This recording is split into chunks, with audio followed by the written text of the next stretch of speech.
Hello, नमस्कार।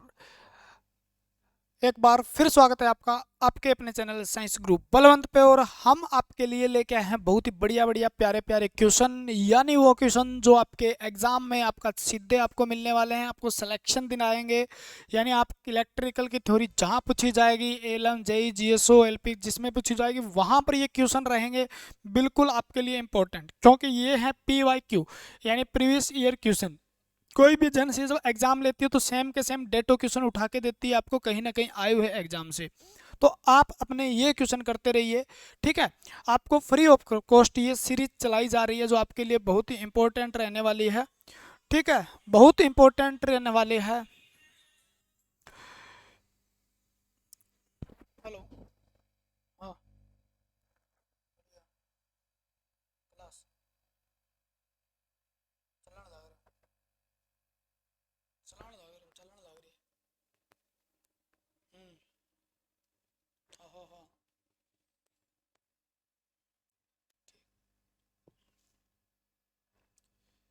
ठीक है। तो इम्पोर्टेंट चीज़ें ये रहेगी, कोई दिक्कत नहीं आपके लिए। लाइन वैन वगैरह का फ़ोन उठाना ज़रूरी हो जाता है भाई, ऑफिस वगैरह से आ जाता है तो, ठीक है। लाइन मैन और एसए जीएसओ जेई, ठीक है। इसके लिए इलेक्ट्रिकल थ्योरी इस चैनल पर करवाई जा रही है। थ्योरी के साथ आपको दो क्लासें मिलेगी डेली, एक थ्योरी की एक शाम को एमसीक्यू की। यानी जो होगा इससे बहुत इंपॉर्टेंट और रिवीजन होगा। आपने जो थ्योरी के अंदर किया है वो आपको दिमाग में कितना बैठा, क्वेश्चन पूछने का यानी उसका ढंग कैसा है, एग्जाम में क्वेश्चन किस तरीके के आते हैं, ये प्रैक्टिस करनी जरूरी हो जाती है। क्योंकि थ्योरी अकेली सिलेक्शन भी नहीं दिलाती, प्रैक्टिस ही सिलेक्शन दिलाती है।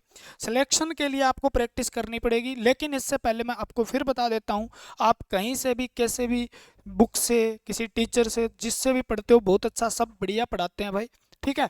और जिनसे भी पढ़ते हो तो उनसे पढ़ी है थ्योरी तो क्वेश्चन करने का मजा आएगा। नहीं तो फिर क्या होगा, आपको लगेगा भी आप थ्योरी करने से पहले अगर क्वेश्चन करते हो ना तो आपको दिक्कत होनी स्टार्ट हो जाएगी। कारण ये होगा भी ये क्वेश्चन आपको बहुत मुश्किल लगने लगेंगे। लेकिन आपने ये जितने क्वेश्चन करवाऊंगा, आपने इलेक्ट्रिकल की थ्योरी की वीडियो देखी है प्ले लिस्ट में जाके, अगर नहीं देखी है तो देख लीजिएगा। फ्री ऑफ कॉस्ट आपको थ्योरी करवाई जा रही है, कोई पैसा नहीं, कोई कुछ नहीं, कुछ देला नहीं। सिर्फ आपसे कमेंट मांगे जाते हैं, लाइक मांगा जाता है, शेयर मांगा जाता है, वो आप करते हो। बहुत अच्छे स्टूडेंट हो, जितने लाइक आते हैं उतने कमेंट, उससे ज़्यादा कमेंट आते हैं। जो वीडियो पूरी देखते हैं वो कमेंट भी करते हैं, ठीक है, जिनको अच्छा लगता है, ठीक है। क्योंकि वो क्या इंसान नहीं है, वो इंसान कुछ ना कुछ देना चाहते हैं। यानी लेक्चर के बदले आप कमेंट दे दिए, लाइक दे दिए। कमेंट देते हैं और भी अच्छा लगता है, लाइक देते हैं और भी अच्छा लगता है, और वीडियो को शेयर करते हैं तो दिल गदगदा जाता है। फिर कहता है जी दिल, ठीक है, दिल मांगे मोर, फिर तो मोर मांगने लग जाता है ना। तो क्लियर है, सारी बातें याद रख लेना। अगर आप फिर कर रहे हो इलेक्ट्रिशियन की तैयारी, यानी आपके पास एलएम के लिए है, इलेक्ट्रिकल का डिप्लोमा है, डिग्री है, बीटेक है, तो आपके लिए बहुत ही बढ़िया साबित होने वाली है क्लास। क्योंकि यहाँ पर आपको एक क्वेश्चन से अनेकों क्वेश्चन करवाए जाएंगे, और वो क्वेश्चन करवाए जाते हैं जो किसी न किसी एग्जाम में पूछे गए हैं, ठीक है ना। उसके साथ वो क्वेश्चन भी जो आने की पूरी पूरी संभावना है, वो चीज़ हेल, गो टू हेल, बाढ़ में जाओ, वो वाला हेल नहीं है ये, ठीक है ना। इलेक्ट्रिशियन 2015 में आया था, ये क्वेश्चन आया था, बिल्कुल हलवा क्वेश्चन है अगर आपने थ्योरी देखी है तो। लेकिन नहीं देखी है तो भी आप मेरे साथ बने रहिए, कोई दिक्कत नहीं है। लेकिन मैं ज़्यादातर प्रेफर यही करूँगा भी आप एक बार थ्योरी की क्लासें देख लें, मेरी नहीं तो किसी और की देख लें जाए भाई, है। और आपा ने जो करवा रखा है वो देख लेना, मज़ा आ जाएगा आपको। बाकी मिलान कीजिए, क्या करना है जी, मिलान करना है, किसकी इकाई कौन सी है, ये बातें पूछी गई है। इतना आसान क्वेश्चन आपके आ जाए और आप मेरे स्टूडेंट हो, आप कहो जी हम तोड़ देंगे, फाड़ देंगे, चीर देंगे, खत्म कर देंगे सब कुछ, है ना। तो आप प्रतिरोधक, प्रतिरोधक की इकाई नहीं, प्रतिरोध की इकाई होती है ना। प्रतिरोधक पदार्थ होता है, ठीक है। प्रतिरोधक वो पदार्थ होता है जो प्रतिरोध का गुण रखता है। बहुत ज्यादा प्रतिरोध का गुण रखने वाले पदार्थ को प्रतिरोधक रजिस्टर कहा जाता है। जो धारा के प्रवाह में बाधा डालने वाला पदार्थ, डालने वाला गुण नहीं, गुण कहलाता है प्रतिरोध, और पदार्थ कहलाता है प्रतिरोधक। जैसे रजिस्टर जो होते हैं कार्बन वगैरह के बने हुए, पूरे अच्छी तरीके से आपको करवाए गए हैं। तो एम्पियर किसकी है, तो आप कहोगे जी एम्पियर तो धारा की इकाई है। करंट किसकी इकाई है, करंट की इकाई है, सबको पता है। न्यूटन बल की इकाई है, न्यूटन किसकी इकाई है, फोर्स की यूनिट होती है, ठीक है ना। और फोर्स आपको पता नहीं है तो बता देंगे। वाट किसकी है जी, वाट लगा देंगे, यानी वाट शक्ति, जिसके पास हो पावर वो क्या लगा सकता है भाई, किसी की वाट लगा सकता है। ओम ओम करोगे, यानी ओम कब चिल्लाते हो, जब बाधा उत्पन्न हो जाए, दिमाग में टेंशन हो जाए, तो ये प्रतिरोध की होती है। किसकी होती है, रेजिस्टेंस की होती है। छोटा ले रखा है क्या, जब तो मैं सोचूं बड़ा बड़ा नहीं लिखा जा रहा, ठीक है ना। ये इकाइयां होती है, ठीक है। कार्य करने की दर को शक्ति कहा जाता है, कार्य करने की दर को शक्ति कहा जाता है, ठीक है ना। कार्य करने की दर को शक्ति कहा जाता है। दर यानी कार्य बटे समय, समय से भाग दोगे कार्य को तो वो किसके बराबर आ जाती है, शक्ति के बराबर आती है। यानी जूल सेकंड जो है वो किसके बराबर होती है, वाट के बराबर होती है। किसके बराबर, वाट। और वाट जो होता है, एक हॉर्स पावर जो होता है, यानी उसके अंदर कितने 746 वाट होते हैं, ठीक है ना। मीट्रिक प्रणाली के अंदर एक हॉर्स पावर के अंदर 735, मीट्रिक पूछ ले तो 735.5 वाट होते हैं। ये क्वेश्चन भी याद कर लेना, ठीक है ना। वाट, ये तो हो गया जी वाट, लेकिन ये वाट तो हम पढ़ेंगे, वाट लगेगी, क्योंकि अपन ने अब तक शक्ति पढ़ी नहीं है, तो मैं ज़्यादा इसको गहराई में नहीं जाऊंगा।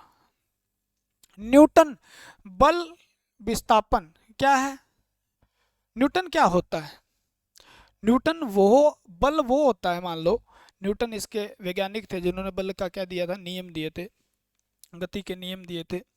तो इन्होंने नियम के अंदर पहले नियम में बल की परिभाषा दी थी।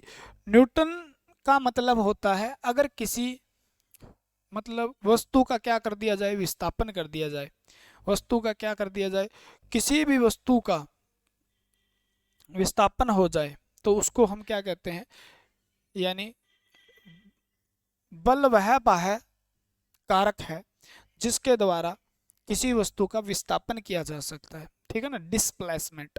तो उसको हम क्या बोलते हैं, बल बोलते हैं। बल की बाकी बहुत अच्छे से परिभाषा दे सकता हूं मैं, ठीक है, उस पर मत जाइए आप।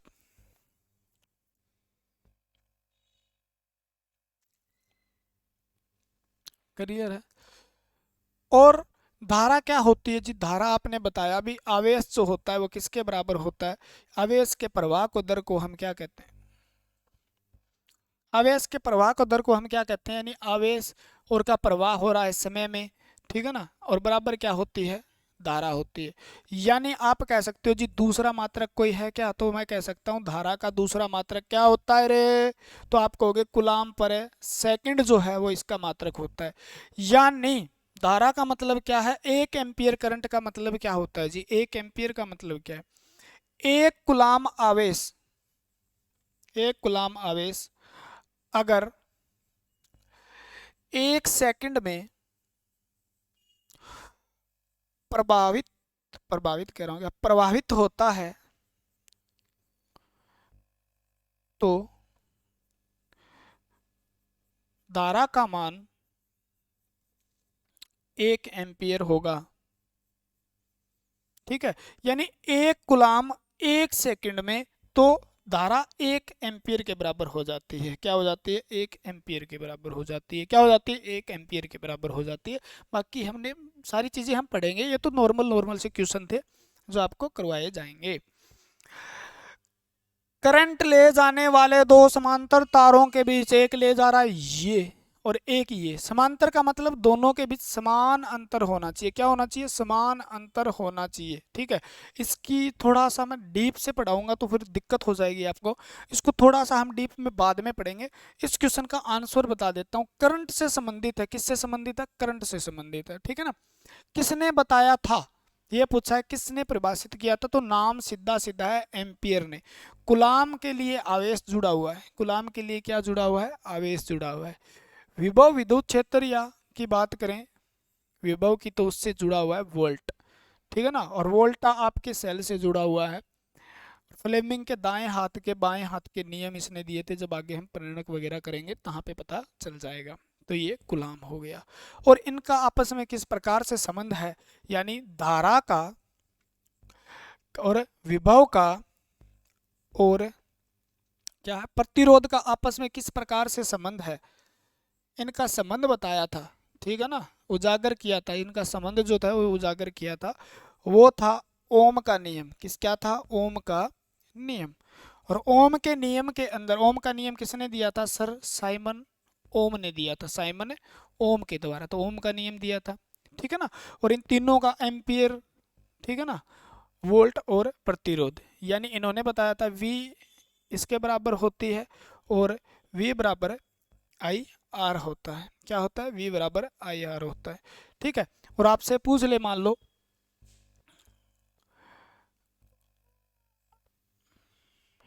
ठीक, किरचॉफ का नियम, फेराडे का नियम, वो तो आगे करेंगे, ठीक है।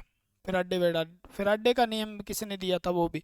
तो समांतर तारों के बीच करंट जा रहा है, इसमें बल बताया क्या गया है भी, ये जो करंट जा रहा है ना, ये समांतर जा रहा है मान लो, ठीक है।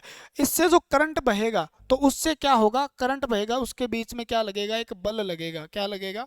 बल लगेगा। इस चीज के बारे में बताया गया था। किसके बारे में बताया गया था? एम्पियर के द्वारा, यानी उसके नाम पे तो एम्पियर दिया है, यानी इनके बीच में बल जो होगा वो क्या होगा? 7 × 10⁻⁴ इतना होगा, है ना। तो ये होता है। ये नॉर्मल क्वेश्चन थे यार, नॉर्मल नॉर्मल। एक चालक जिसका प्रतिरोध R है, उसकी लंबाई को 2 गुनी कर दी जाए, 2 गुनी कर दी जाए, उसके क्षेत्रफल पर क्या प्रभाव पड़ता है? देखो पहले तो बात याद रखना है आपको, प्रतिरोधक का प्रतिरोध जो होता है ना, वो किन किन बातों पर निर्भर करता है, ठीक है। तो आप कहोगे जी प्रतिरोध जो होता है वो किस पे निर्भर करता है? तो R समानुपाती बताया गया है इसके, R समानुपाती बताया गया है L के, R reversely proportional to 1/A की, ठीक है।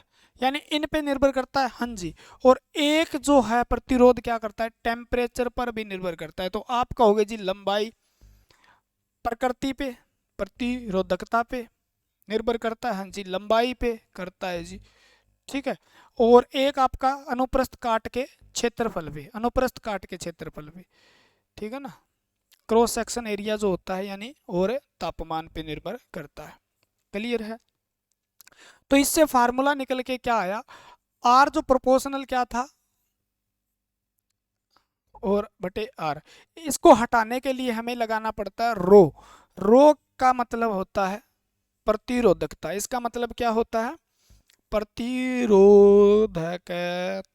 रेस्टिविटी, ठीक है, रेस्टिविटी, प्रतिरोधकता। ये प्रकृति होती है हर पदार्थ की, यानी प्रति मीटर अगर आप देखो भी 1 मीटर का हम तार लें, उसकी इतना क्षेत्रफल लें, तो 1 मीटर स्क्वायर जो होता है उसकी जगह कितना उसका क्षेत्र, उस क्षेत्र सॉरी उस लंबाई के अंदर उसका कितना प्रतिरोध है, वो क्या कहलाता है? किसी का विशिष्ट प्रतिरोध कहलाता है पदार्थ का। आपको पता भी है, आपने किए तो पता है।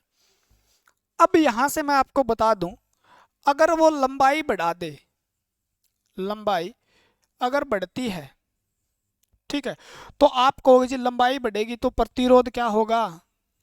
आपसे पूछ ले वो, इसे क्वेश्चन पूछेंगे, आगे देखेंगे। तो लंबाई बढ़ेगी, यानी ये दोनों क्या है? एक दूसरे के समानुपाती है, यानी ये बढ़ेगा तो ये बढ़ेगा, तो ये भी बढ़ेगा, ये बढ़ेगा तो ये बढ़ेगा।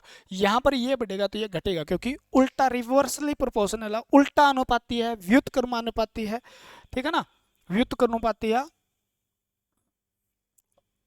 क्लियर हो जाए तो लंबाई अगर बढ़ेगी तो आप कहोगे जी प्रतिरोध भी बढ़ेगा, ठीक है ना। मैं कह दूं जी लंबाई तो घटाऊंगा मैं, अगर किसी की लंबाई है तो पहले जो प्रतिरोध था उससे प्रतिरोध भी क्या कम हो जाएगा? लंबाई घटेगी तो प्रतिरोध क्या हो जाएगा? कम हो जाएगा ना। दूसरा, हम ए है भाई, ये ए, आर नहीं है यहाँ पे, ए है, ठीक है ना। दूसरा मैं कह दूं, अगर अनुप्रस्थ काट का क्षेत्रफल है, अनुप्रस्थ काट क्षेत्रफल क्या होता है जी? हमें तो पता भी नहीं है। ये ले लिया, ये तार है आपके पास, ठीक है ना, ये क्या है? तार। तो ये तो इसकी होगी लंबाई, और इसका जो ये क्षेत्रफल है ना, ये क्षेत्रफल जिसको हम क्या कह सकते हैं? पाई आर स्क्वायर से भी निकाल सकते हैं। क्या निकाल सकते हैं? पाई आर स्क्वायर, क्योंकि इसकी कोई ना कोई त्रिज्या होगी, त्रिज्या से हम निकाल सकते हैं। आर हमारे पास है तो गोला, गोले का त्रिभुज निकाल, गोले का क्षेत्रफल, इसका क्या है? तार का जो आगे का भाग होता है ये वाला, इसका क्षेत्रफल, उसके क्या होता है? व्युत्क्रम। यानी तार जितना मोटा होगा प्रतिरोध उतना कम होगा। सीधी स्पष्ट बात है, तार मोटा प्रतिरोध कम। तार मोटा यानी अनुप्रस्थ काट का क्षेत्रफल ज्यादा, अनुप्रस्थ काट का क्षेत्रफल जहां ज्यादा तो इसका मतलब प्रतिरोध कम, क्या है कम। तो अनुप्रस्थ काट का क्षेत्रफल बढ़ा दिया जाए, यानी उसको बढ़ा दिया जाए, तो आप कहोगे जी इलेक्ट्रॉन ज़्यादा निकलेंगे। इलेक्ट्रॉन ज़्यादा निकलेंगे तो प्रतिरोध क्या हो जाएगा, कम हो जाएगा। प्रतिरोध क्या हो जाएगा, कम हो जाएगा। क्योंकि नीचे वाली वैल्यू बताएंगे तो टोटल वैल्यू में फर्क आएगा नहीं आएगा, ये चीज़ कम आएगी, ठीक है ना। आर क्या हो जाएगा, कम आ जाएगा। अनुप्रस्थ काट का क्षेत्रफल अगर मैं कह दूं घटा दूं तो प्रतिरोध क्या हो जाएगा, बढ़ेगा। कितने गुना बढ़ेगा ये बातें हम यहाँ समझने वाले हैं, इसके बाद आपको कभी भी दिक्कत नहीं आएगी, ठीक है। और किस पे निर्भर करता है, प्रतिरोधकता, टेम्परेचर पे भी, टी, ठीक है ना। जो पीटीसी होता है पॉजिटिव टेम्परेचर कोफिशिएंट, या एनटीसी होता है नेगेटिव टेम्परेचर कोफिशिएंट जो होता है, वो चीज़ें भी हम पढ़ेंगे भाई, तापमान बढ़ाने पे किसका बढ़ता है किसका घटता है। तो ये चीज़ें हो गई। ये क्या है जी, प्रतिरोधकता। ये किसी पदार्थ की, देखो अनुप्रस्थ काट का क्षेत्रफल, क्षेत्रफल को मीटर स्क्वायर एनिमल, तो आप कहोगे जी ये क्या है, तो इसको ऐसे करें क्या, इसको उल्टा करके देखो।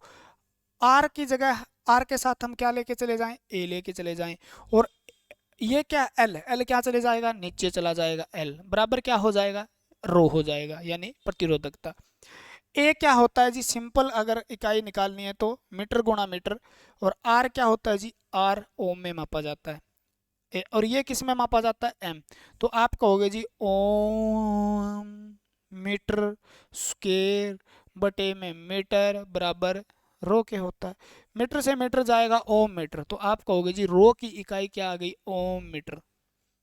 यानी कितना प्रतिरोध प्रति मीटर है, यानी एक तार का एक मीटर का टुकड़ा काट लिया मैंने तार का, एक मीटर में जितना प्रतिरोध है, ऐसा इकाई है ये, जितना प्रतिरोध है, यानी किसी भी पदार्थ के अंदर एक मीटर, मान लो चांदी का कितना प्रतिरोध है, 2 ओम है, मैं मान लूं चांदी के 1 मीटर के टुकड़े में 2 ओम है। चांदी का कोई भी टुकड़ा ले लो आप, 2 मीटर का कहीं से उठा के, 1 मीटर का मान लो कहीं से उठा के लोगे तो उसका 2 ओम मिलेगा। ये क्या है, प्रतिरोधकता है उसकी 1 मीटर में यानी सोने का ले लो, मान लो सोने का किसी का मतलब 1 ओम है, तो वो किसी भी सोने का होगा, वो यानी एक पदार्थ की प्रकृति है, उसका अपना एक क्या होता है, प्रति मीटर के हिसाब से उसका एक प्रतिरोध होता है। क्या होता है, प्रतिरोध होता है। उस प्रतिरोध को ही हम क्या कहते हैं, प्रति मीटर, उसको हम कहते हैं प्रतिरोध। बाकी इसकी लंबाई घटाई बढ़ाएंगे तो इसके साथ गुणा जोड़ घटाव करते जाएंगे, अपने आप हो जाएगा।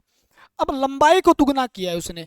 एक बात याद रखना, यहाँ कुछ भी नहीं लिखा है, एक चालक जिसका प्रतिरोध आर है उसकी लंबाई 2 गुनी कर दी जाए तो क्षेत्रफल आधा कर दिया जाता है, तो प्रतिरोध का मान क्या होगा। सिंपल स्पष्ट बात यही है। इसने क्या कहा है, लंबाई बढ़ाई घटाई, लंबाई को क्या करना है, आर बराबर रो एल बटे ए। रो क्या है यहाँ पे, तो वो 1 दिया हुआ है, क्योंकि इसमें मान नहीं दिया हुआ तो उसका मान हमने 1 रख लेना है। आर बराबर क्या हो गया, ठीक है, आर पहले मान लो 1 मीटर थी और क्षेत्रफल कितना था, 1 था, 1 का स्क्वायर। आर कितने होम आ गया, 1 होम, क्या आ गया, 1 होम आ गया, ठीक है। उसने क्या कहा है, आर। अब लंबाई को कितना किया है, तो आपको लंबाई को 2 गुना किया है, यानी 1 पहले 1 था तो अब 2 गुना 1 दुगना कर दिया। क्षेत्रफल को भी इसने दुगना किया है, क्षेत्रफल को क्या किया इसने, आधा किया है, यानी पहले जो 1 था उसको आधा कर दिया, क्या कर दिया, आधा कर दिया, ठीक है। कोई भी क्षेत्रफल था उसको क्या कर दिया, आधा कर दिया। क्लियर हो जाएगी बात। तो आर क्या हो जाएगा, 2 ऊपर चला जाएगा, तो आप कहोगे जी आर हो जाएगा 4 गुना, क्या हो जाएगा, 4 गुना हो जाएगा। इतने क्वेश्चन कर लिया आपने, मजा आया नहीं आया क्या, ठीक है ना।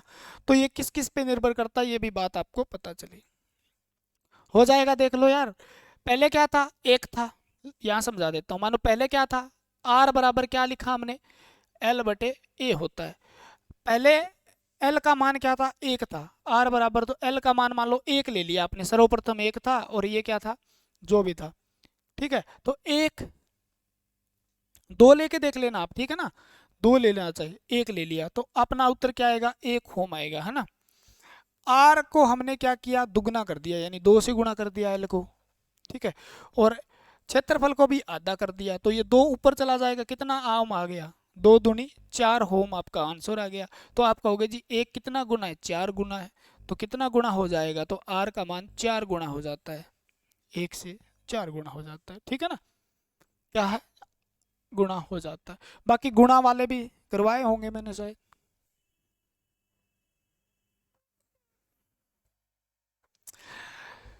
अगर आप एएलएम, जीएस और जेई वगैरह की तैयारी करना चाहते हैं और आपको नौकरी लगना है तो हमारे साथ आप जुड़ सकते हैं। आप हमारे साथ जुड़ोगे, आपको फ़ायदा होगा, और आपको फ़ायदा इसलिए होगा क्योंकि आपको मिलेगी सरकारी नौकरी, ठीक है ना। रुतबा तो खामोशियों का होता है, अल्फाज का क्या, वो तो बदल जाते हैं अक्सर हालात देखकर, वही हो जाएगा ना, मैसेज आया है, ठीक है। क्या है, दोबारा पढ़ के दिखाता हूँ, बहुत बढ़िया यार, मज़ा आ गया। रुतबा तो खामोशियों का होता है, अल्फाज का क्या, रुतबा तो खामोशियों का होता है, अल्फाज का क्या, वो तो बदल जाते हैं अक्सर हालात देख के, ठीक है ना। अब आपके भी बदले बदले जो रिश्तेदार घूम रहे हैं ना, भाई बंधु जो घूम रहे हैं, ठीक है ना, जिस दिन नौकरी लगोगे सबसे पहले उन्हीं का मैसेज आएगा, भाई साहब कॉन्ग्रेचुलेशन, ठीक है ना, बधाई हो बहुत बहुत, आपके नए जीवन की हार्दिक शुभकामनाएं हो, आपको ये हो वो हो, भाई मुझे तो पता ही था आप लग जाओगे, मुझे तो ये था, वो वाले मैसेज ना, वो मैसेज, वो उन मैसेज का आप इंतजार कर रहे हो और आपको लगना है, तो इसी तरीके से क्वेश्चन करने पड़ेंगे, दिमाग का दही करना पड़ेगा, और दही से फिर आप क्या बनाओगे, फिर रायता बना के हम खाएंगे बढ़िया वाला, देखना हो जाएगा। परिमित दूरी, परिमित दूरी का मतलब क्या होता है, जिस दूरी को मेजर किया जा से, यानी मापी जाने वाली दूरी, मापी जाने वाली दूरी को परिमित दूरी कह देते हैं, क्योंकि ये एक टेक्निकल टर्म आ जाते हैं कई बार, इतना खतरनाक क्वेश्चन आ जाता है, फिर दिक्कत हो जाती है, फिर हमें पता नहीं होता। पृथकृत, दो आवेश किस में वृद्धि करते हैं, यानी कोई मापी गई दूरी है, मान लो ये आवेश है मेरे पास, और एक मेरे पास क्या है, ये आवेश है, ठीक है, यानी इनके बीच कोई मापी गई दूरी r है, और इसका आवेश q है, और इसका q 2 है, तो इनके बीच जो है आवेश किस में वृद्धि करते हैं, तो दो मतलब मापी गई दूरी किस में वृद्धि करेंगे, तो आप कहोगे जी इसके बीच में जो बल लगता है ना उस पर वृद्धि करेंगे, यानी बल लगता है उसमें वृद्धि करेंगे, उनकी वृद्धि का मतलब उनके पास पास का विद्युत क्षेत्र जो है उनमें वृद्धि करेंगे, इलेक्ट्रिकल फील्ड, इलेक्ट्रिक फील्ड, ठीक है ना। और आपको पता ही है पॉजिटिव नेगेटिव है, यानी पॉजिटिव पॉजिटिव होते हैं तो क्या करते हैं, तो अब तो बताया था यार, ये पॉजिटिव नेगेटिव और नेगेटिव दो आवेश अगर होते हैं तो ये भागते हैं एक दूसरे से, क्या करते हैं, प्रतिकर्षण करते हैं, तो ऊपर लिखा होता समान आवेश क्या करते हैं, तो प्रतिकर्षण आंसर हो जाता, ठीक है ना। असमान आवेश पॉजिटिव और एक नेगेटिव, तो ये क्या कर देते हैं, आकर्षण करते हैं, अट्रैक्शन करते हैं, ठीक है ना, तो ये वाला है।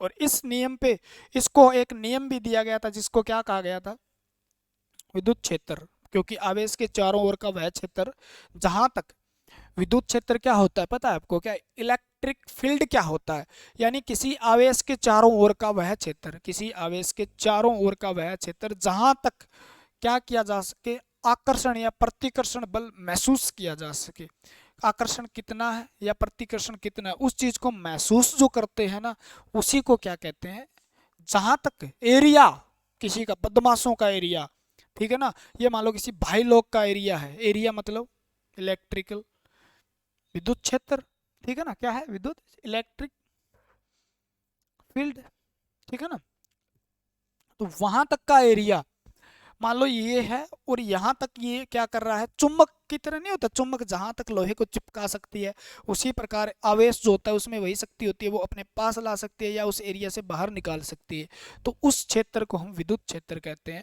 और ये क्या करेंगे, दो आवेश जब मापी गई किसी दूरी में रखेंगे तो विद्युत क्षेत्र को बढ़ावा देंगे, क्या करेंगे, बढ़ावा देंगे, वृद्धि करते हैं। और इसमें फार्मूला भी आपका एक, यानी कितना फोर्स लगेगा, तो एफ बराबर कुलाम का नियम जो है ना, के एक कांस्टेंट है, Q1 गुणा Q2 बटे में आर स्क्वायर, यानी दोनों की गुणा इसका स्क्वायर से भाग दे देंगे, क्या आ जाएगा, इनके बीच में कितना बल लग रहा है, कितना आकर्षण हो रहा है, कितना प्रतिकर्षण हो रहा है, इस बात का पता लगाने के लिए इस गुलाम के नियम को हमें पढ़ना पड़ेगा, ठीक है ना। तो ये पढ़ेंगे हम आगे, क्लियर है, हाँ जी, ज्यादा क्वेश्चन करने की सोचेंगे। अगला, किसी पदार्थ की सापेक्ष विद्युतशीलता सदैव होती है। दो तेरी तोर लग गई चटनू। विद्युतशीलता क्या होती है, ठीक है ना, इसको बोलते हैं पर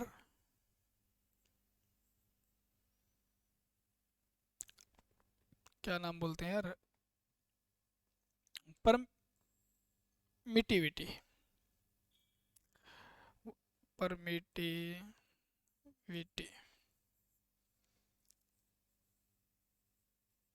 विद्युतशीलता। और ये कह रहा है सापेक्ष विद्युतशीलता यानी रिलेटिव, ठीक है ना।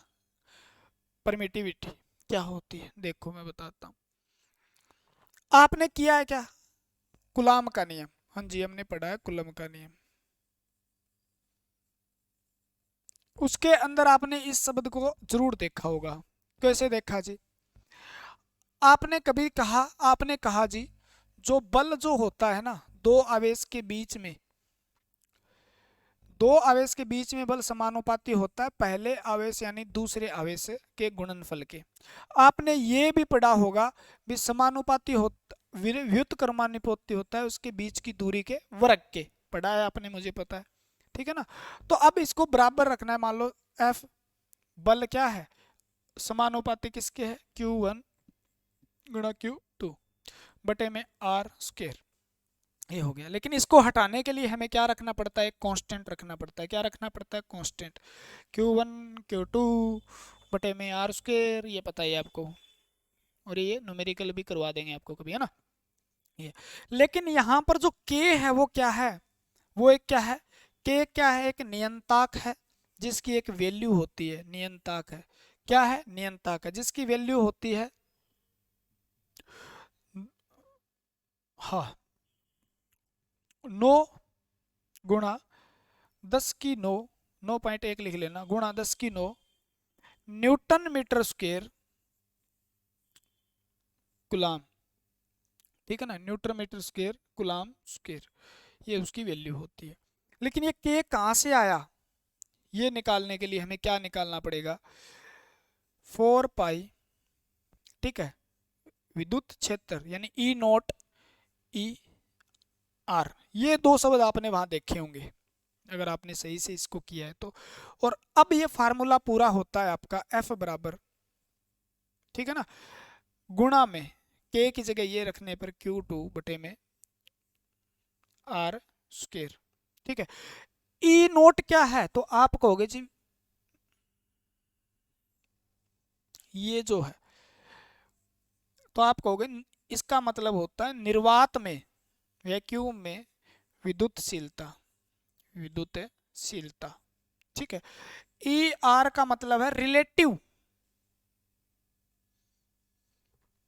परमिटिविटी यानी सापेक्ष विद्युतशीलता, यानी ये क्या होती है, क्या होती है जी, ई आर जो लिखा हुआ है ये क्या है, सापेक्ष विद्युतशीलता, जो किसका अनुपात है, रिलेटिव हमेशा क्या होता है, अनुपात होता है, रिलेट किससे किया गया है। तो आप कहोगे जी ये माध्यम में, किसमें, माध्यम में विद्युतशीलता, ठीक है ना, ऊपर वाली, और निर्वात में विद्युतशीलता का अनुपात, निर्वात में विद्युतशीलता, ठीक है, विद्युतशीलता। माध्यम में विद्युतशीलता या निर्वात में विद्युतशीलता का मतलब क्या है, ये K किस पे डिपेंड करता है, तो ये किस पे, माध्यम पर डिपेंड करता है। यानी इसके बीच में वो जो बल लगेगा, मान लो एक ये ले लिया, एक ये ले लिया आवेश आपने Q1 और Q2, और ये इस पे भी निर्भर करता है, तो इस इन पे भी निर्भर नहीं करता, ये निर्भर करता है इसके बीच में माध्यम कौन सा है। यानी उस दीवार के, इस दीवार के बीच में आप दो आवेश रख दो तो फर्क पड़ेगा नहीं पड़ेगा, यानी बीच में क्या गया, दीवार आ गई, एक सीधा रख दो, कुछ ना रखो, हवा में रख दो, तो हवा क्या है, माध्यम है, तो उस चीज का भी फर्क पड़ता है, जिसको हम इस प्रकार से निकालते हैं कि किस किस पे डिपेंड करता है, देखो, ठीक है ना। यानी माध्यम में विद्युतशीलता कितनी है और निर्वात में विद्युतशीलता कितनी है, ठीक है। तो इस प्रकार से ये क्या होगा, माध्यम में विद्युतशीलता होती है वो किससे ज्यादा होती है, निर्वात से ज्यादा होती है। यानी ये हमेशा आंसर क्या आएगा, एक से ज्यादा आएगा, एक से क्या आएगा, एक से ज्यादा आंसर आएगा, एक से ज्यादा होती है। क्या होती है? एक से ज्यादा होती है। तो हमेशा क्या होती है? एक से बड़ी होती है, क्योंकि इसका मात्रक नहीं होता। बता देता हूँ, सापेक्ष लिखा हुआ मिल जाए, सापेक्ष आर्द्रता मिल जाए, सापेक्ष आपको विद्युतशीलता मिल जाए, सापेक्ष आगे किसी का मिल जाए, उसका मतलब रिलेटिव यानी दो चीजों का अनुपात है। और ये अनुपात किससे बड़ा होता है? एक से बड़ा होता है। देखो इतने बढ़िया बढ़िया क्वेश्चन आ जाते हैं, आरआर भी चंडीगढ़ के अंदर आया था और आप गलत कराते हो। लेकिन ये हमने कहीं ना कहीं थ्योरी के अंदर इस चीज को हमने अच्छे से किया है। आपसे पूछे के का मान कितना होता है, ये क्वेश्चन भी पूछा गया है। के का निर्वात में मान है, याद रखना, ये निर्वात में वैक्यूम में मान है जो इतना होता है। यानी हम Q1 Q2 बटे आर स्क्वायर जो होता है उससे गुणा करेंगे तो का साथ में इसकी भी गुणा करनी पड़ेगी। ठीक है ना। एक गुलाम आवेश है और 1 मीटर की दूरी पे रखे गए हैं, तो उनके बीच में कितना बल लगता है? तो आप कहोगे 9.1 गुणा 10⁹ न्यूटन बल लगता है। ठीक है, बताया हुआ है वहां पे, थ्योरी जाके देखिए, मजा आएगा ना। क्लियर है क्या? विद्युत बल वाहक जो ईएमएफ है, जो होठ सूख जाते हैं भाई मेरे तो। विद्युत वाहक बल जो है, ईएमएफ जो है, वो क्या है? ठीक है ना, उसकी इकाई क्या है पहले तो ये बताओ, उसका मतलब क्या है? एक तो तार खा गया ये। इलेक्ट्रोमोटिव फोर्स, विद्युत मोटिव, मोटिव का मतलब वाहक। ठीक है ना, विद्युत वाहक बल, इलेक्ट्रो मतलब विद्युत, वाहक बल। लेकिन ये रियल में देखा जाए तो बल है नहीं। ठीक है ना, रियल में देखा जाए तो ये बल है नहीं, कोई ना कोई और ही चीज है। लेकिन आपको पढ़ना है सिर्फ बल तक, यानी वह बल जो परिपथ में विद्युत धारा का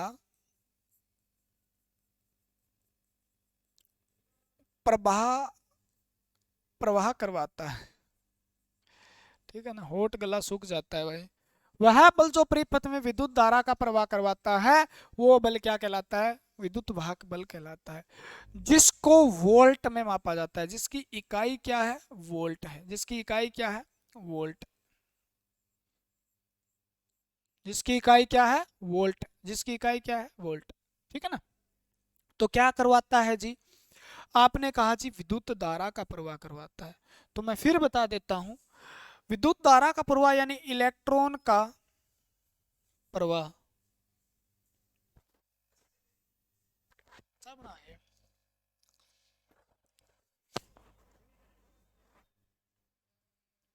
खत्म कर दूंगा मैं। क्यों? टाइम ही को नहीं आज तो। इलेक्ट्रॉन का प्रवाह, इलेक्ट्रॉन का जब प्रवाह होगा तो किसका प्रवाह होगा? आवेश का प्रवाह होगा जी। ठीक है ना, आवेश का प्रवाह होगा जी। और आवेश का प्रवाह होगा अगर प्रति सेकंड, यानी 1 सेकंड में अगर आवेश का जितना प्रवाह हो रहा है तो उसको हम क्या कहते हैं? धारा कहते हैं। क्या कहते हैं? धारा। तो ये डेफिनेशन से हमने निकाल के लेके आया कि धारा जो होती है वो आवेश के प्रवाह की दर होती है, और आवेश के प्रवाह की दर जो होती है वो किसके कारण होती है? इलेक्ट्रॉन का प्रवाह। यानी एक कुलाम आवेश जब बहेगा, जब क्या बहेगा तो आपको पता होना चाहिए, 6.25 गुणा 10⁻18 इलेक्ट्रॉन जब जाते हैं ना एक जगह से दूसरी जगह, तो कितना आवेश लेके जाते हैं? इतने इलेक्ट्रॉन में 1 कुलाम आवेश होता है। यानी 1 इलेक्ट्रॉन में कितना होता है जी? तो 1 इलेक्ट्रॉन में 1.6 गुणा 10 कितना होता है भाई? 19 कुलाम होता है। ठीक है, ये हो गया जी, हो जाएगा ना। तो ये हो गया, ये हो गया। और आपको आवेश निकालना हो तो एन ई होता है। ठीक है ना, एन ई होता है, यानी नंबर ऑफ इलेक्ट्रॉन, इलेक्ट्रॉन की संख्या, इलेक्ट्रॉन। और ई का मतलब होता है एक इलेक्ट्रॉन का आवेश, एक इलेक्ट्रॉन का आवेश। ठीक है, एक इलेक्ट्रॉन का आवेश आप निकाल सकते हो। ठीक है ना, धारा दी हो तो भी निकाल सकते हो आप, सेकंड समय दिया हो तो भी निकाल सकते हो आप। ठीक ठीक ठीक ठीक ठीक है। तो इलेक्ट्रॉन पे आवेश कितना होता है? तो ये कहाँ नेगेटिव लिख लेना, यहाँ पे इतना नेगेटिव होता है। तो इलेक्ट्रॉन पे कौन सा आवेश होता है? तो इलेक्ट्रॉन पे नेगेटिव चार्ज होता है। नेगेटिव चार्ज होता है, यानी ऋण आवेशित होता है। जे थॉमसन ने इसकी खोज की थी। कहाँ से लेकर कहाँ चले जाते हैं पता नहीं। तो किसके, इलेक्ट्रॉन का पलायन, पलायन का मतलब होता है गति करवाना के लिए, बाहर आगे भेजने के लिए।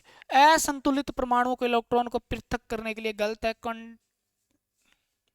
कंडक्टेंस को रेजिस्टेंस में परिवर्तित करने के लिए, तो इलेक्ट्रॉन का गतिमान करने के लिए, ठीक है ना। तो इसका आंसर क्या हो जाएगा, पलायन का मतलब है बाहर निकाल देना। जैसे पलायन वेग आपने सुना होगा भी, रॉकेट का पलायन वेग इतना हो 11.2 मीटर पर सेकंड स्क्वायर हो ना, तो क्या हो जाता है, तो पृथ्वी से कोई चीज क्या जा इतनी स्पीड से जाए तो वो बाहर जा सकती है, क्या जा सकती है, बाहर जा सकती है। तो पलायन का मतलब उसको छोड़ के जा सकता है। तो इलेक्ट्रॉन छोड़ के जा सकता है क्या, ठीक है ना, इलेक्ट्रॉन छोड़ के जा सकता है क्या। तो विद्युत वाहक बल जो है वो क्या करवाता है, इलेक्ट्रॉन को गतिमान करने के लिए जरूरी है। क्या जरूरी है, तो आपका आंसर डी हो जाएगा। डी हो जाएगा। गति नहीं, उसका पलायन वेग मतलब छोड़ जाना, छोड़ जाना। पलायन कर गया, मान लो देश से पलायन कर गया, देश छोड़ के चले गए, ऐसा नहीं है। तो आपको आंसर देना इलेक्ट्रॉन को गति। मोटिव का मतलब, मोटिव यानी वाहक, मोटिव करना। मानक ताप दाब, देखो बहुत बढ़िया क्वेश्चन है, बहुत बढ़िया। जिसको हम क्या बोलते हैं, एस टी पी बोलते हैं, यानी स्टैंडर्ड टेम्परेचर एंड प्रेशर कितना होता है, ऑप्शन में दिया हुआ है। स्टैंडर्ड जो होता है वो कितना होता है, तो 273 केल्विन होता है, ठीक है। 32 फाइन आर्ट होता है, और आपका 0 डिग्री सेल्सियस तापमान जो होता है उसको हम टेम्परेचर, स्टैंडर्ड टेम्परेचर कहते हैं, ठीक है ना। प्रेशर जो होता है 10⁵ पास्कल, प्रेशर की इकाई क्या है, 10⁵ पास्कल, ठीक है। यह होता है 760 mmHg, मिलीमीटर पारा, या 1 atm, ठीक है ना, atm। क्लियर हो गया, क्लियर है क्या। पास्कल में पूछे तो बता देना, एटीएम में पूछे तो बता देना, और मिलीमीटर पारा अंदर इसके अंदर पूछे देना तो बता देना। टेम्परेचर अगर वो डिग्री सेल्सियस में पूछे तो बता देना, ये मापने की इकाइयां हैं सारी की सारी। फाइन आर्ट में पूछे तो बता देना, और केल्विन में पूछे तो ये बता देना। 10⁵ पास्कल दाब की पास्कल इकाई है, एक mmHg इकाई होती है, एक atm इकाई होती है, और ये तापमान को मापने की इकाइयां होती है, ठीक है ना। तो ये टेम्परेचर जो स्टैंडर्ड टेम्परेचर एंड प्रेशर जो होता है, टेम्परेचर तो इतना होता है किसी भी मापक में पूछे, और प्रेशर इतना होता है। तो प्रेशर इसके अंदर जो ऑप्शन दिया हुआ है हमारा क्या है, 273 केल्विन दिया हुआ, एक एटीएम दिया हुआ है, ठीक है। दूसरा कुछ दिया होता वो कहते था 32 फाइन आर्ट, 760 mmHg है। तो ये दोनों, ये एक समान होते हैं ऊपर वाले सारे, और नीचे वाले एक समान होते हैं, इनकी तुलना की गई है, बराबर है ये, ठीक है ना। इतना इसके बराबर होता है, इतना इसके बराबर होता है। बता दोगे क्या, ठीक है, बता दोगे क्या। आया हुआ क्वेश्चन है, इलेक्ट्रिकल का है। देखो, टेक्नीशियन इलेक्ट्रोप्लेटिंग करने के लिए इसरो ने लैब के अंदर, आपका जो साइंटिस्ट जहाँ रहते हैं कुछ ना कुछ करते रहते हैं वहां पे। विद्युत अपघटन में, बड़ा प्यारा क्वेश्चन है आपके, लाजवाब क्वेश्चन है। विद्युत अपघटन किसको कहते हैं, तो आप कहते हैं इलेक्ट्रोलाइट, इलेक्ट्रोलाइट, ठीक है ना, को हम क्या कहते हैं, विद्युत अपघटन, ठीक है। वो होता क्या है, तो विद्युत अपघटन क्या होता है, कोई या तो अम्ल होता है, या अकार्बनिक पदार्थ होता है। क्या होता है, अकार्बनिक यानी इनऑर्गेनिक सब्सटेंस होता है, ठीक है ना। तो वो पदार्थ इलेक्ट्रोलाइट होती है, जिसके अंदर अगर धारा का प्रवाह करवाया जाता है, क्या है, धारा का प्रवाह करवाया जाता है जिसके अंदर, तो वो किस में बंट जाता है, तो वो बंट जाता है आयन में, अपने अपने अवयव में टूट जाता है, अपने अपने अवयव में। और अवयव में अपने अपने क्या बनाता है, आयन बनाता है। कोई तो पॉजिटिव आयन बनाता है, कोई नेगेटिव आयन बनाता है। पॉजिटिव जो आयन होते हैं उनको क्या कहा जाता है जी, तो कैटायन कहा जाता है। क्या कहा जाता है, कैटायन, ठीक है ना।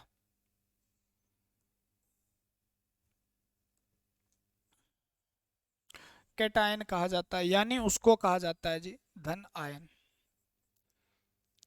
ठीक है, और नेगेटिव आयन जो होते हैं उनको क्या कहा जाता है जी, एनायन कहा जाता है, यानी ऋण आयन कहा जाता है।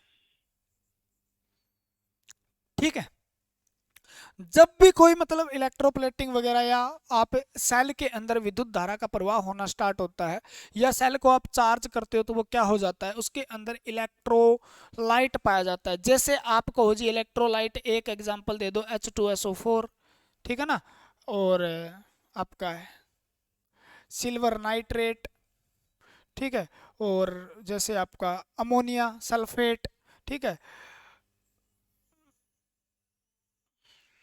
लेड सल्फेट, ये सारे के सारे किसकी तरह इलेक्ट्रोलाइट की काम करते हैं। अमोनिया क्लोराइड हो गया आपका NH4Cl, ठीक है ना, तो वो अमोनिया क्लोराइड ये क्या करते हैं, इलेक्ट्रोलाइट, यानी जब इनको दो इलेक्ट्रोड के बीच रख के इनसे विद्युत धारा का प्रवाह करवाया जाता है तो ये अपने अपने आयन में टूट जाते हैं और आयन एक जगह से दूसरी जगह जाते हैं। तो आयन के साथ क्या जाता है, आवेश जाता है, आयन के साथ क्या जाता है, चार्ज जाता है। तो वो चार्ज होता है वो एक दूसरे से एक जगह से दूसरी जगह स्थानांतरित होता है। तो वो चार्ज के साथ मतलब धारा स्थानांतरित, चार्ज मैंने बताया था ये आवेश का स्थानांतरण, तो आवेश प्रति सेकंड कहे तो धारा का स्थानांतरण, धारा का स्थानांतरण जो किसके कारण होता है, तो आपका आंसर होना चाहिए मुक्त इलेक्ट्रॉन से तो होता है चालक में, होल से होता है अर्धचालक में, ठीक है ना, अर्धचालक में होल से होता है। न्यूट्रॉन उदासीन है, इसके कारण कुछ नहीं होता। आयन से होता है इलेक्ट्रोलाइट से, ठीक है ना।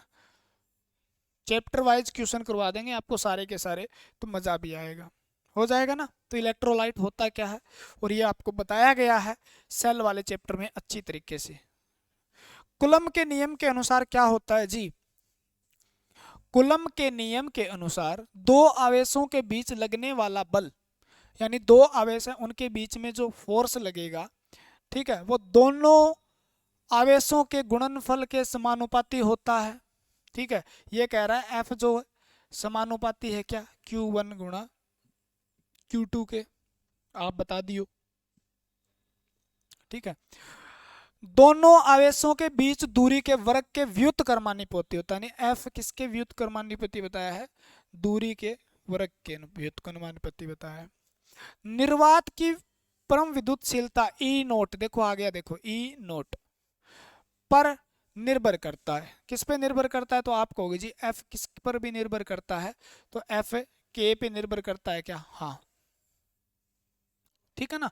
तो ये पूरा फार्मूला हो गया, तो ये उपरोक्त सभी सही है जी, क्योंकि F किस पे निर्भर करता है, तो F समानुपाती को काट दो आप, F के कांस्टेंट रखते हैं हम Q1 Q2 R स्क्वायर, यही बात इसने कही है, यही बात इसने कही है, यही बात इसने कही है, ठीक है, क्लियर है।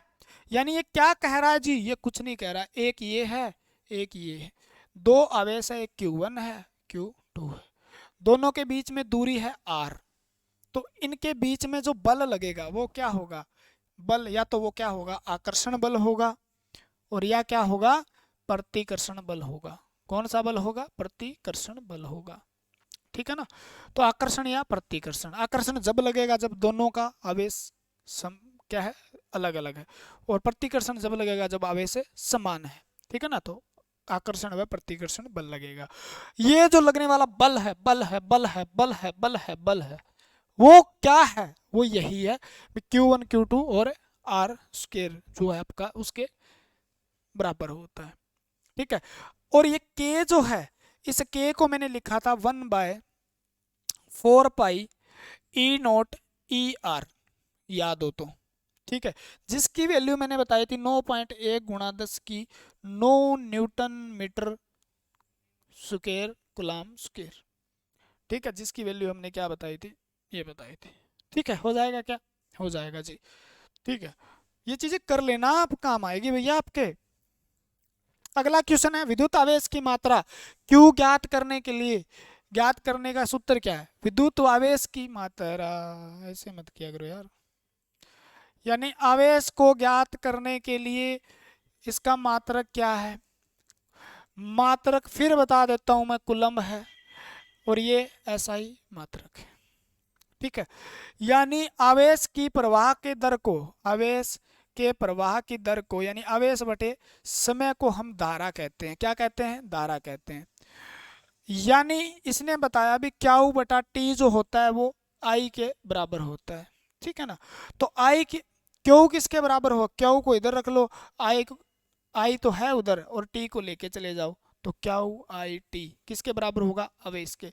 यानी अगर 1 एम्पियर धारा 1 सेकंड में बहती है तो इसका मतलब है 1 गुलाम क्या होता है? 1 गुलाम आवेश एक जगह से दूसरी जगह स्थानांतरित हो रहा है, एक जगह से दूसरी जगह स्थानांतरित हो रहा है।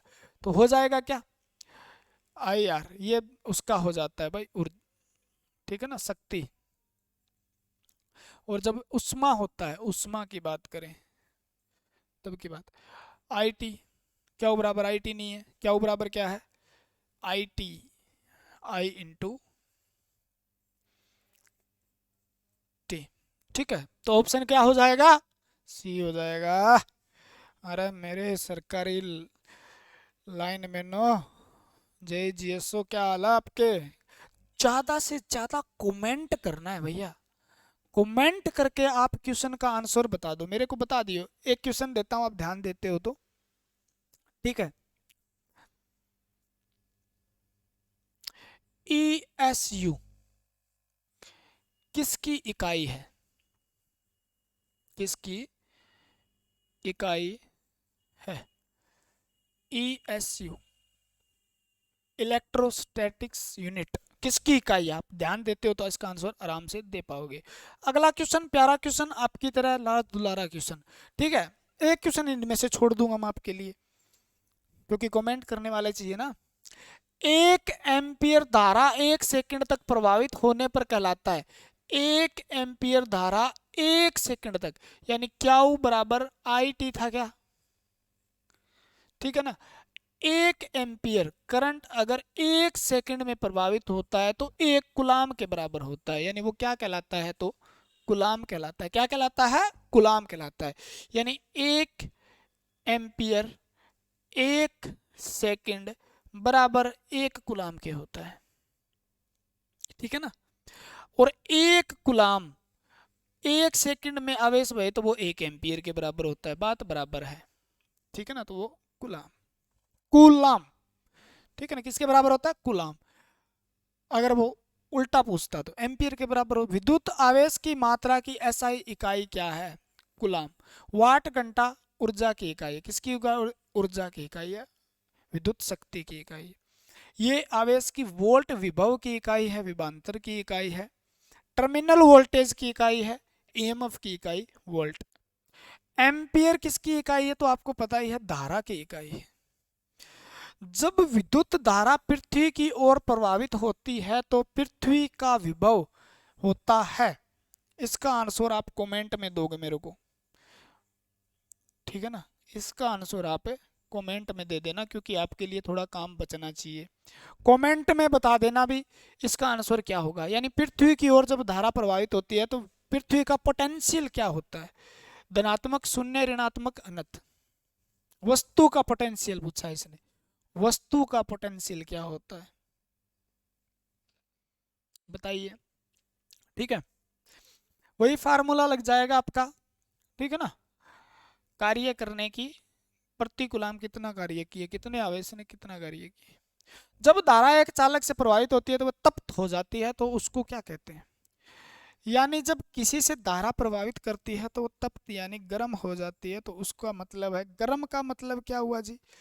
यानी इसने हीट प्रोड्यूस किया, यानी उष्मा उसके अंदर है, तो वो चीजें टेम्परेचर उसका बढ़ जाएगा। उष्मा ऊर्जा के कारण क्या हो जाता है? टेम्परेचर बढ़ जाता है। चुंबकीय प्रभाव मोटर दर्शाती है। ठीक है, तापीय प्रभाव, ठीक है, तापीय प्रभाव, ठीक है, थर्मल इफेक्ट कह सकते हो आप। तो चालक में तापीय प्रभाव सही है। गर्म, कोई चीज गर्म होती है तो वो किसको दर्शाती है? तापीय। रासायनिक प्रभाव, सेल कौन सा प्रभाव दर्शाता है? रासायनिक प्रभाव। ठीक है ना, हो जाएगा, क्लियर है, हो जाएगा ना। ठीक है, और ऊष्मा कितनी होगी, ऊष्मा ऊर्जा वो कितनी दर्शाता है, तो वो डिपेंड करता है I² RT पे, यानी कितने समय तक कितना करंट और कितने रेजिस्टेंस से गुजरा। ठीक है, और ये किसके बराबर होता है, तो ये बराबर होता है, टी को हटा दो तो ये शक्ति के बराबर होता है। किसके बराबर होता है, शक्ति। I/R² आपको पता है शक्ति के बराबर होता है, क्योंकि शक्ति क्या होती है आपको पता है, वाट क्या होता है बताइए आप, VI। शक्ति किसके बराबर होती है, VI के बराबर होती है, VI के बराबर होती है। इसको संशोधित करिए, कहाँ से, ओम के नियम से, V बराबर IR से संशोधित करके इसको लिखिए। ठीक है, तो V/I, यानी V की जगह हम क्या लिख सकते हैं, V की जगह आप लिख सकते हो जी IR। क्या लिख सकते हैं, IR, यानी वीर, V की जगह हम क्या लिख सकते हैं, IR। तो V बराबर क्या है, IR है। ठीक है, और पावर हमारे पास है, पावर का फार्मूला क्या है जी, तो पावर का फार्मूला है हमारे पास VI। ठीक है, तो V की जगह मैं क्या लिख सकता हूँ, यानी यहाँ से मुझे पता चला IR लिख सकता हूँ। V की जगह मैंने क्या लिख लिया, IR, गुणा में क्या हो गई, I। तो पावर जो है वो किसके बराबर हो गई, I/I² और इसको समय से गुणा कर दें, पावर को अगर समय से गुणा कर दें तो वो किसके बराबर हो जाती है, उसके बराबर हो जाती है ऊर्जा के बराबर। ठीक है ना, तो हीटर में आपको कितना वाट का हीटर है, ऐसे ऐसे वो हीटर है, इतना वाट का हीटर है, इतनी देर जलता है, तो उससे कितनी उष्मा ऊर्जा निकलेगी या वो कितना गर्मी पैदा करेगा। इस प्रकार के क्वेश्चन आपको देखने को मिलेंगे जब हम ऊर्जा शक्ति पढ़ेंगे तब, है ना, तो हो जाएगा। ठीक है, तो ये क्वेश्चन थे आपके जो कुछ